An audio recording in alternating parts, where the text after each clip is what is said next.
Bonjour, savez-vous ce qu'est le travail protégé en ESAT ou établissement et services d'accompagnement par le travail? Cette vidéo présente avec des mots simples les ESAT et les personnes qui y travaillent. La loi du 11 février 2005 et la Convention des Nations Unies parlent des droits des personnes handicapées. Elles disent que les personnes peuvent faire le travail de leur choix. En France, les personnes handicapées travaillent en milieu ordinaire ou dans le secteur protégé. Le travail protégé, qu'est-ce que c'est? La particularité de l'ESAT est qu'il s'adapte aux capacités et aux besoins des personnes. En milieu ordinaire, ce sont les personnes qui s'adaptent aux besoins du travail. Ce sont les maisons départementales des personnes handicapées, les MDPH, qui orientent vers le secteur protégé les personnes qui ont une capacité de travail réduite. Les travailleurs d'ESAT ne sont pas salariés. Ils sont usagers du médico-social. Ils touchent de l'argent qui n'est pas un salaire. Ils n'ont pas tous les droits des salariés, mais ils ont le droit à un accompagnement individualisé et bienveillant. Ils ont aussi des conditions de travail valorisantes et sur mesure. Il est difficile de se mettre d'accord à propos du travail protégé. Certaines personnes le défendent, car elles pensent que c'est une protection et une forme de solidarité indispensable. D'autres pensent que les ESAT sont une mise à l'écart et une exploitation des travailleurs handicapés. Il y a environ 1400 ESAT en France qui accompagnent plus de 122 000 personnes. Mais plus que des chiffres, qui sont les travailleurs d'ESAT? Que font-ils? Que veulent-ils? On a beaucoup d'idées reçues sur les travailleurs d'ESAT, mais il y a beaucoup de situations différentes. Il y a des personnes qui souhaitent rester en milieu protégé et d'autres qui souhaitent aller en milieu ordinaire.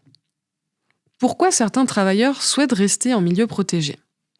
Parmi les personnes qui souhaitent rester en ESAT, il y a notamment beaucoup de travailleurs qui sont en milieu protégé depuis toujours et qui s'y trouvent bien. C'est le cas de Michel. Dans son ESAT, il a des liens forts avec les travailleurs sociaux et ses collègues.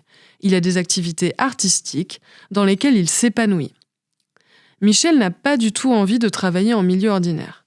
Il ne peut pas y avoir les mêmes activités. Parmi les personnes qui veulent rester en ESAT, on rencontre aussi des personnes qui ont travaillé en milieu ordinaire et pour qui ça s'est mal passé. Fabrice a des problèmes de santé qui n'ont jamais été correctement pris en compte. Ses troubles se sont aggravés. Il a eu plusieurs arrêts de travail. Rester dans son travail est devenu de plus en plus difficile. Au cours d'une hospitalisation, on lui a conseillé d'aller travailler en ESAT. Il a accepté pour continuer à travailler sans subir les difficultés du milieu ordinaire.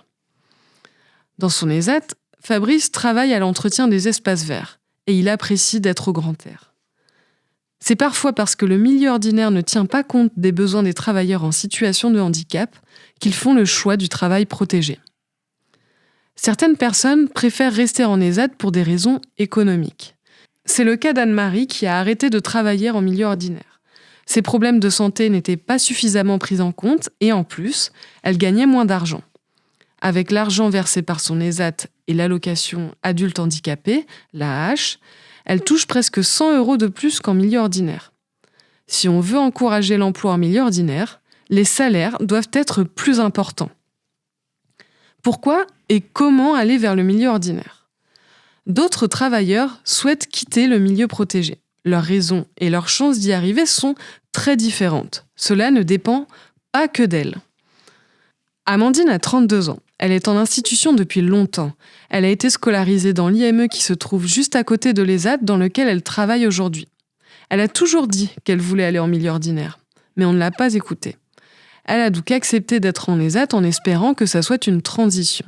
Ça fait maintenant 10 ans et rien ne change. Sa chargée d'insertion n'a pas le temps de l'accompagner dans son projet. La chargée d'insertion a aussi plein d'autres missions qui lui prennent du temps. Amandine est malheureuse, même si elle sait que la chargée d'insertion fait de son mieux.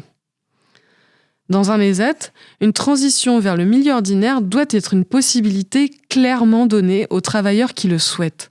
Pour cela, il faut des chargés d'insertion qui ont les moyens d'accompagner les travailleurs dans leurs projets personnalisés. Nelly a 53 ans.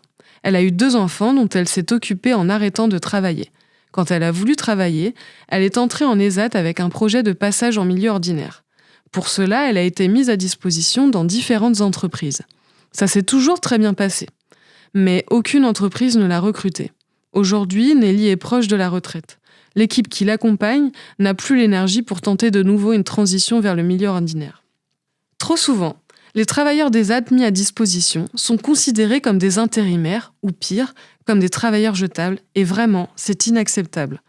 Si vous êtes employeur, responsable de service ou simple collègue, prenez le temps de dire aux travailleurs d'ESAT mis à disposition ce qui est attendu de lui.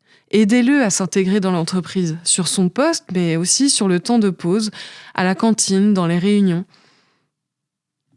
Aujourd'hui, les travailleurs d'ESAT ont peu de chances de pouvoir rejoindre le milieu ordinaire. Le milieu ordinaire n'est pas prêt et les ESAT manquent d'argent et de personnel pour accompagner ces projets. Heureusement, certains travailleurs y arrivent. C'est le cas de Mehdi. Il a été à l'école en SECPA, après il a été dans un ESAT. Il est accompagné par toute une équipe. En ce moment, il est mis à disposition dans un restaurant d'entreprise. L'équipe qui l'accompagne pense qu'il devrait pouvoir obtenir un emploi stable. Mais l'équipe de l'ESAT négocie tous les jours avec l'entreprise pour que Mehdi ait des missions qui correspondent à son niveau. Trop souvent, il est mis à la plonge. Si vous êtes employeur, pensez à proposer des postes qui correspondent aux compétences des personnes. Comment faire pour que les personnes puissent faire le travail de leur choix ? Aujourd'hui, la plupart des travailleurs restent en ESAT, parfois pour de bonnes raisons, parfois pour de mauvaises raisons. En milieu ordinaire, les travailleurs sont souvent moins bien accompagnés. On leur propose souvent du travail peu valorisant et faiblement payé. Les travailleurs sont même parfois maltraités par leurs responsables et leurs collègues. Pour que les personnes handicapées puissent faire le travail de leur choix, plusieurs conditions sont nécessaires, dans les ESAT comme dans le milieu ordinaire. Les ESAT doivent proposer des missions intéressantes, de bonnes conditions de travail et un accompagnement de qualité. Pour cela, ils ont besoin de personnel et d'argent. Le milieu ordinaire doit devenir accessible. Il doit être attentif à la santé, aux conditions de travail et à mieux payer les travailleurs handicapés.